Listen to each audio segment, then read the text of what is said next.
A ciencia ten grandes retos neste século, por exemplo, levar un home a Marte ou atopar unha vacina para enfermidades como a ósida. Pode imaginalo, un mundo sen ese virus que deixou tantas mortes. Acompáñanos porque hoxe comprobaremos como os nosos soños están un pouco máis preto de convertirse en realidade. Imos a falar dunha técnica da medicina que permite loitar dunha forma moito máis eficaz contra as células dañinas. Chámase nanotecnoloxía. A nosa protagonista de hoxe é unha científica galega experta nesta materia. As súas investigacións despertaron o interese do home máis rico do mundo. Temos moito que celebrar ademais coa nosa protagonista de hoxe porque ven de superar unha barrera co seu recente ingreso na Real Academia Galega de Ciencias.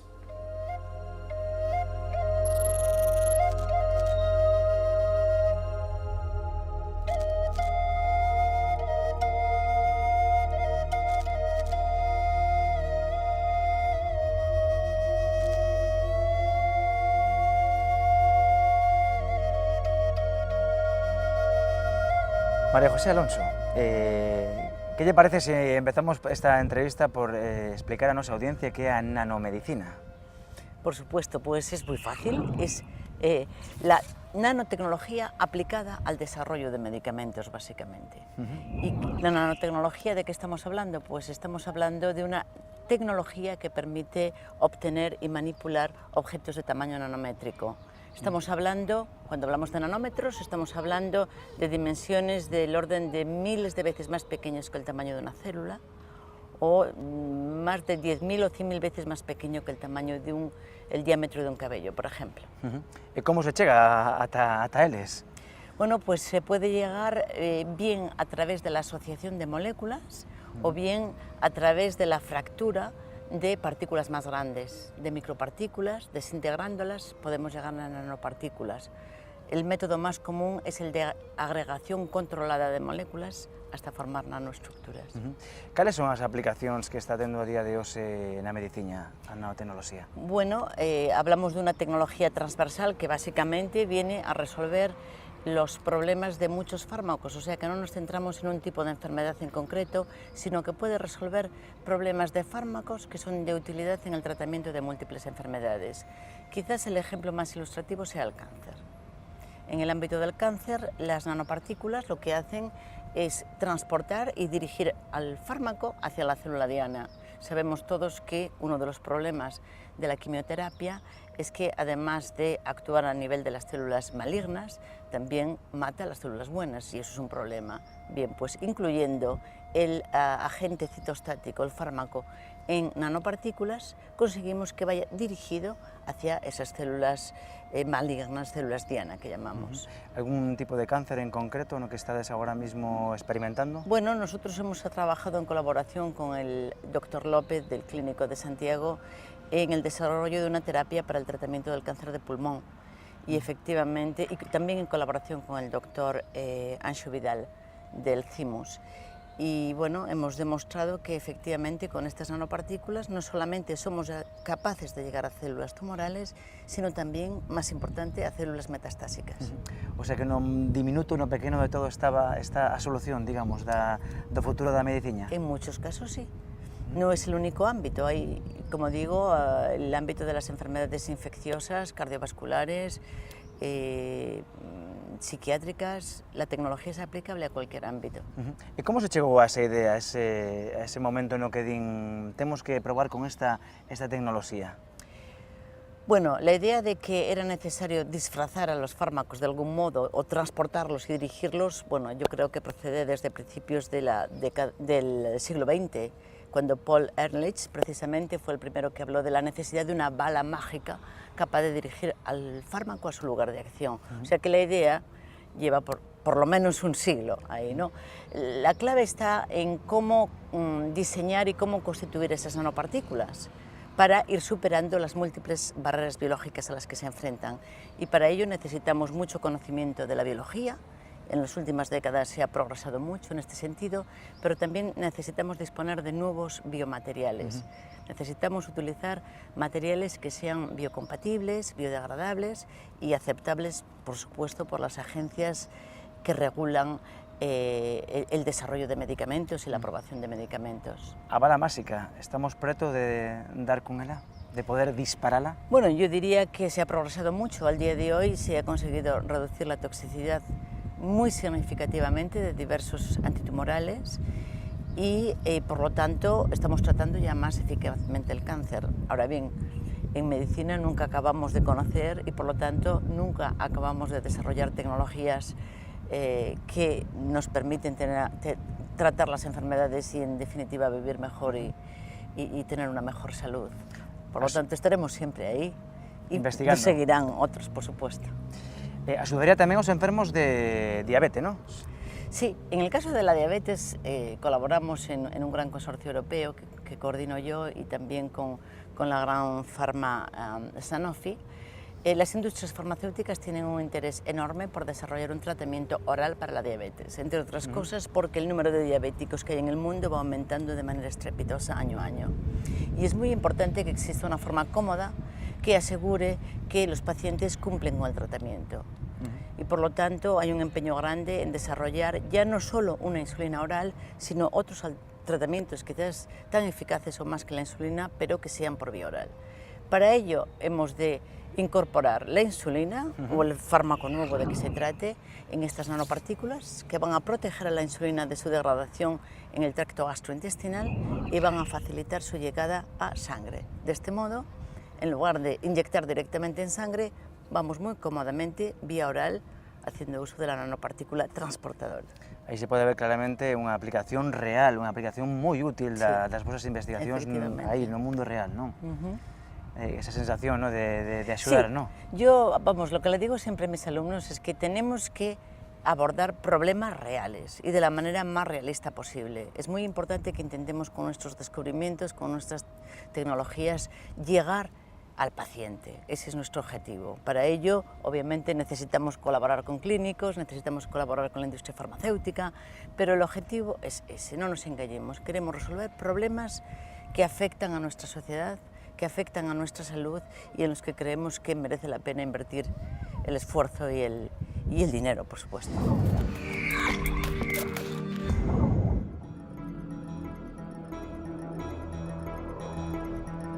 É unha das principais causas de morte no mundo occidental e a moitos aínda lle estreme a voz cando teñen que pronunciala. O cancro documentouse xa en papiros exipcios, pero foi o grego Hipócrates o primeiro en empregar este nome no século IV a.C.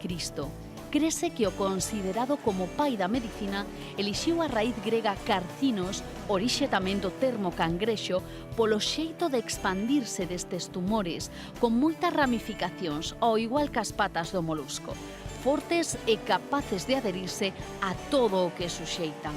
Logo, un doutor romano traduciuna ao latín cancro. Do grego herdamos tamén a forma carcinoma, un dos tipos de cancro máis comúns, e tamén o prefixo onco, significa tumor, e del ven o termo oncoloxía. Gustaríame abosarlle un vídeo, María José.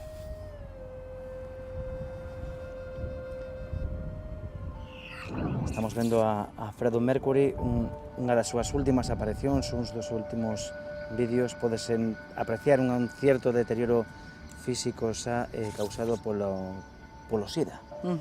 Canto se sabe agora mesmo sobre este virus? Bueno, yo creo que se ha progresado enormemente, sobre todo cuando el virus empezó a afectar a los países desarrollados y existen tratamientos que efectivamente han hecho que el SIDA sea una enfermedad crónica más que una causa de muerte, ¿no?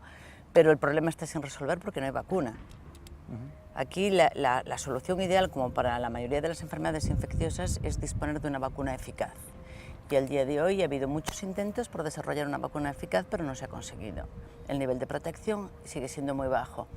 Nosotros tenemos la suerte de estar colaborando con un grupo canadiense y otros grupos americanos que han diseñado una vacuna bastante rompedora, muy distinta a lo que hemos visto hasta ahora, que está constituida no por un antígeno, sino por 12 antígenos que mezclamos y empaquetamos en nanopartículas. Y estamos muy esperanzados porque hemos visto que tras la administración nasal, sin inyección, administración por vía nasal de esta nueva vacuna, en monos, de momento lo hemos visto en monos, hemos conseguido un nivel de protección muy interesante. Esa vacuna sería esperemos, para todo el mundo, ¿no? Para todo el mundo, porque sí, lo hacemos con ese objetivo, que sea una vacuna barata y efectiva, de eso se trata.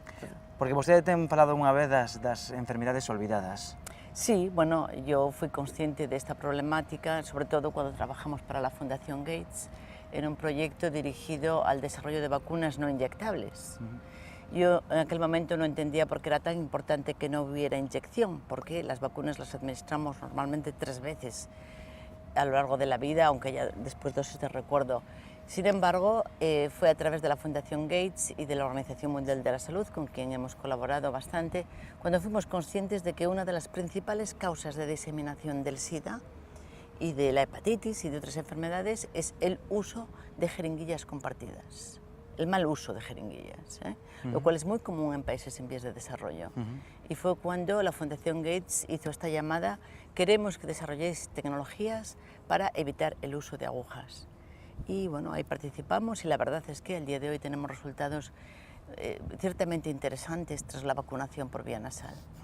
Porque, bueno, ahora, por exemplo, está de moda, bueno, de moda non, lamentablemente está de actualidade o tema do ébola, por exemplo, tamén. Sí, outra enfermidade que fai cousa de uns meses tamén era unha enfermidade olvidada ata que os occidentais agora de repente pois temos como un certo medo, non? Efectivamente, yo creo que es muy importante que bueno, está la Fundación Gates y hay otra serie de fundaciones muy involucradas en investigar sobre estas enfermedades que no afectan a los países desarrollados, pero yo creo que los gobiernos harían bien en invertir no solamente en las enfermedades que nos afectan a nosotros, sino también en las enfermedades de estos países, porque a fin de cuentas son economías emergentes, estamos en un mundo global, e incluso por propio egoísmo, porque nos van a llegar, pero también porque tenemos que pensar grande, ¿no? Tenemos que pensar globalmente. Vamos a ver otro vídeo, María José. ¿Cómo se sobrevive? Necesitándote la gente. Obligando a los demás a necesitar lo que uno tiene. Y que no recurran a nadie más. Y ahora mismo estamos muertos. Nadie nos necesita. Conseguiremos que nos necesiten. Somos muy pequeños para interesar. Podrían acabar con nosotros mañana mismo y nadie se enteraría. ¿Sabes qué dicen en la mafia? Ten cerca a tus amigos, pero aún más a tus enemigos. ¿De qué enemigos estás hablando? Creemos que tenemos lo que necesitan. Buen principio. Miren, sabemos que IBM ha construido un complejo para competir con Apple. Y que están trabajando para construir un ordenador personal y poder barrerles del mercado. Podemos proporcionarles un sistema operativo. ¿Qué clase de sistema operativo? Se llama DOS. Os Piratas de Silicon Valley, unha película que retrata o ascenso do señor Bill Gates hasta convertirse no home máis rico do mundo gracias ao seu imperio Microsoft. Un home que está interesado, ou que estivo interesado actualmente tamén nas súas investigacións. Sí, efectivamente, ya lo comentaba. A ver, yo sinceramente siento admiración por Bill Gates, Bill y Melinda Gates, los dos, porque efectivamente desarrollaron en su día un modelo de negocio que les fue muy bien, sobre el cual yo no tengo opinión, pero lo que me parece encomiable es ya no solo que dediquen su dinero, sino que dediquen su cerebro y su capacidad de trabajo, de organización y de gestión a resolver problemas de los países en vías de desarrollo. Al día de hoy, Bill y Melinda Gates están totalmente involucrados en el mundo de la educación, en el mundo de la investigación en general y en el mundo de la sanidad, intentando ayudar a Estados Unidos a progresar, porque tienen muchos centros de investigación allí financiados por ellos, pero quizás lo más importante, ayudando a los países en vías de desarrollo. Entonces yo que un multimillonario dedique no solo su dinero, sino también su capacidad a abordar estos problemas y a animar a otros multimillonarios a unirse a ellos, me parece que es algo admirable. Pero hai un interese real, porque moita xente pode pensar, bueno, pois se dedica uns cartos aí da súa fortuna. Hai un interese real, María José, Hay un interés do señor real, Bill Gates? hay un interés real desde el punto y hora en que Bill Gates está impartiendo conferencias sobre vacunas y cuando habla se ve que sabe de lo que habla. Algunha vez chamoulle a vostede para saber como estaban evolucionando as súas investigacións? Bueno, él mismo, él mismo igual no, non, pero sí alguén que do seu mandó entorno. a un Sí. agente, sí, de su agencia mandó aquí a un agente a Santiago a ver cuáles eran nuestras instalaciones, cómo trabajábamos, si teníamos algún problema, porque la forma de trabajar con la Fundación Gates es algo que también me parece muy admirable, es alguien que te agradece que trabajes para él. Te invita y si consigues que te invite, finalmente te lo agradece. O financiamiento e a veces a admiración e o Exactamente, reconhecimento el ven, reconocimiento. pero ven, María José, lamentablemente moitas veces en este caso no teu, do sector privado, non tanto do sector público, porque estamos a vivir unha crise económica que está sendo especialmente dura pois coa ciencia e con moitos recortes. Sí, sí, es verdad, nos está afectando a todos, no solamente a mí. Yo creo que bueno, el reconocimiento, dicen que sí te lo reconocen y de hecho, bueno, pues los premios que recibes y demás, pero el mejor reconocimiento que puede hacer nuestro gobierno es la financiación de la investigación como es debido. Ya no es por reconocimiento a nosotros, sino por la cosa de decir, vale, tenemos personal investigador de gran valía, no dejemos que se vaya, hagamos que estén contentos, démosles dinero y reconozcamos. Para mí la mejor manera de reconocer mi trabajo es financiando mi investigación y estoy segura que esta opinión es la de todos los investigadores. Acabamos de vir dun laboratorio, e na entrada do laboratorio pois poñía o goberno maltrata os investigadores galegos, os investigadores españois. Un investigador cando entra ao laboratorio e ve ese cartel na porta ten que ser duro, ¿no? Yo ya no lo veo ni siquiera así, o sea, es decir, el gobierno maltrata a los investigadores. Yo creo que el gobierno, si no cambia de actitud, no está generando el tejido necesario para que seamos o sigamos siendo un país desarrollado. Para mí, la investigación es la clave del desarrollo y cuando un gobierno no se aprovecha de su talento investigador es que no está desarrollando, digamos, lo necesario para progresar hacia el futuro. Porque ademais hai moitas investigacións que poden deterse ou incluso retroceder con estes recortes, ¿no? Sí, están retrocediendo y hay que reconocer que montar una estructura investigadora y tener un capital investigador lleva mucho tiempo, pero destruirlo, se lo han dicho muchas personas, y es que es así, destruirlo se destruye muy rápidamente.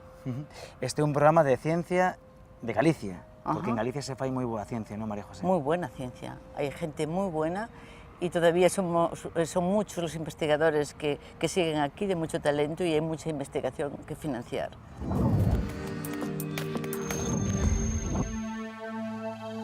Existe algo que todavía máis pequeno que o nanómetro, o átomo. É a parte elemental que compón todo o universo. Incluso os seres humanos estamos formados de moléculas que se compoñen de átomos. É dicir, non somos máis que un montón de átomos ordeados dunha maneira particular. Chegará un día que morramos e a descomposición dos nosos átomos dará lugar a novas formas de vida ou composicións. A natureza recicla todo. Non hai nada novo, senón que se transforma. Os átomos proceden dun evento que tivo lugar fai 13.000 millóns de anos, o Big Bang, aínda que a explosión soamente xerou un tipo concreto de átomo, de hidróxeno, pero comezaron a interactuar entre eles, ata dar lugar a novas estrelas, e xerando novos tipos de átomos, como o helio, carbono, oxígeno, e así ata completar todos os elementos químicos da tabla periódica. Eses elementos chegaron ata nós a través das supernovas, xa que o material que estoupa viaxa pola galaxia. De vez en cando, eses restos de outras estrelas interactúan dando lugar a unhas novas. Unha desas é o Sol que permitiu a creación do planeta Terra e dos seres humanos. Por elo, en realidade, somos fillos das estrelas.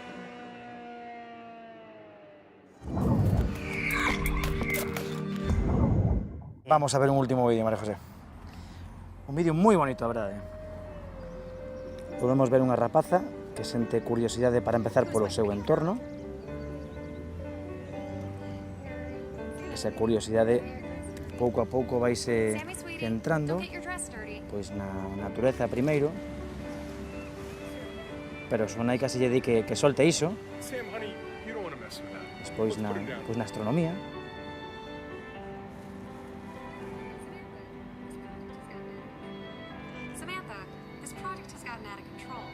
Non lle deixa axudar ao seu irmán, e así pouco a pouco os seus pais pois vanlle minando o seu interese, os seus soños pola ciencia.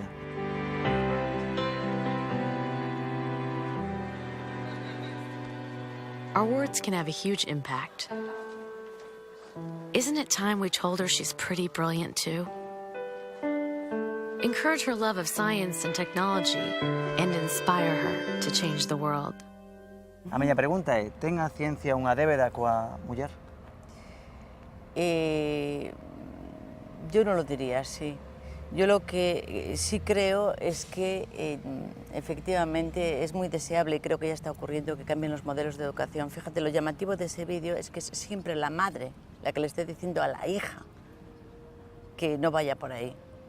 Entonces yo creo que hay un problema de educación de las niñas, en el sentido de que se las incita a determinadas actividades o determinadas actitudes que no están muy ligadas a la investigación. A mí eso me lo dicen mis alumnas continuamente, que sus madres les dicen es una carrera muy larga, ¿dónde vas? Entonces yo creo que hay un problema a la hora de que la mujer acceda a cargos en investigación. Hay un problema sobre todo educacional. En el pasado a lo mejor lo había de oportunidad, pero yo sinceramente yo no me he sentido discriminada a lo largo de mi carrera, y creo que lo que más sufrimos ahora es un problema de educación.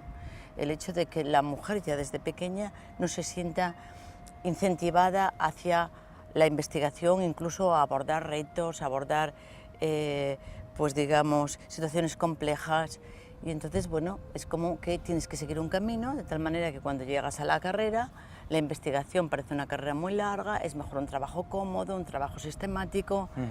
Y claro, eso al final lo que lleva es que en la universidad hay muchas mujeres, pero luego el número de doctoras baja, el número de profesoras baja más, el número de catedráticas baja más. Y tiene mucho que ver con la educación, efectivamente, que se refleja muy bien en ese vídeo. O sea, vostede daríalle vía libre a cativa, a nena, a rapaza. Efectivamente, yo creo que hay que darle vía libre a los niños y a las niñas.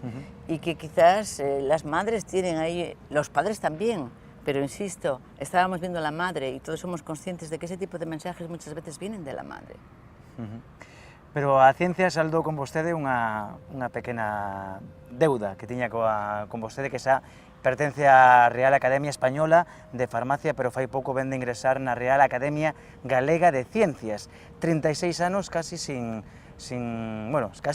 ingresar ninguna muller. Como tomou vostede esa noticia cando le chamaron e dixo? Bueno, a mí el formar parte de una academia, en este caso de la Academia de las Ciencias, es siempre un gran honor, porque es el reconocimiento no solo de mi trabajo, sino de todo el equipo, ¿no? Y me lo tomé, bueno, pues con mucha satisfacción y esperando cumplir con lo que se espera de mí. Pero bueno, hay que reconocer que es ciertamente lógico que no haya muchas mujeres en las academias y en cargos de responsabilidad, porque es en las últimas décadas que nos hemos ido incorporando. A mí cuando me dicen ahora que cuántos premios recibo, digo, es que ya tengo más de 50 años y llevo toda mi vida trabajando mucho. Tienen que pasar décadas para que realmente tu trabajo tenga ese tipo de reconocimientos, ¿no? Tienes que tener una trayectoria consolidada. Entonces, bueno, yo quiero pensar que vamos por ese camino. Si la educación va bien de las niñas, yo creo que vamos muy en ese camino. He de decir también que España es en ese sentido bastante ejemplar, porque siempre nos creemos que las mujeres evolucionan más rápido y llegan a cargos de más responsabilidad en países más desarrollados. Y es exactamente lo contrario. Es decir, el número de mujeres en cargos de responsabilidad y catedráticas, por ejemplo, en Alemania y en países muy avanzados, es muy inferior al nuestro. O sea que eso tiene que ver pues un poco con la evolución de la sociedad, de la cultura. No es necesariamente algo intrínseco de España. ¿Y en Estados Unidos? En Estados Unidos, a ver, hay bastantes mujeres en cargos de responsabilidad. En Estados Unidos es multicultural, hay de todo, ¿no? Pero no tanto como nos podamos imaginar desde aquí. Realmente el problema del acceso de la mujer a los puestos de responsabilidad en el trabajo es un problema cultural global. Yo lo veo así. Última pregunta, María José. Ahora mismo, ¿qué o que máis lle preocupa a vostede? ¿Qué es lo que más me preocupa? Bueno, pues me preocupan muchas cosas. Desde luego me preocupa mucho la situación de nuestro país, la situación económica. Me preocupa el modelo de educación que estamos siguiendo, el modelo de sanidad hacia el que estamos dirigiéndonos también me preocupa. Me preocupa la sociedad española fundamentalmente, hacia dónde nos dirigimos. El futuro es muy incierto. Esa es mi principal preocupación. Pero nótaselle que é vostede optimista, non? Soy optimista. Yo siempre digo, no puede haber un investigador que no sea optimista, porque la investigación siempre consiste en que siempre nos estamos fijando en nuevos retos, nos planteamos un objetivo, no se cumple, ya estamos viendo otro. Es decir, es una lucha contra la búsqueda del conocimiento y el desarrollo de conocimiento nuevo, ¿no? Por lo tanto, un investigador no puede ser nunca pesimista. Perfecto, María José, pues moitísimas gracias. Gracias a vosotros, encantada.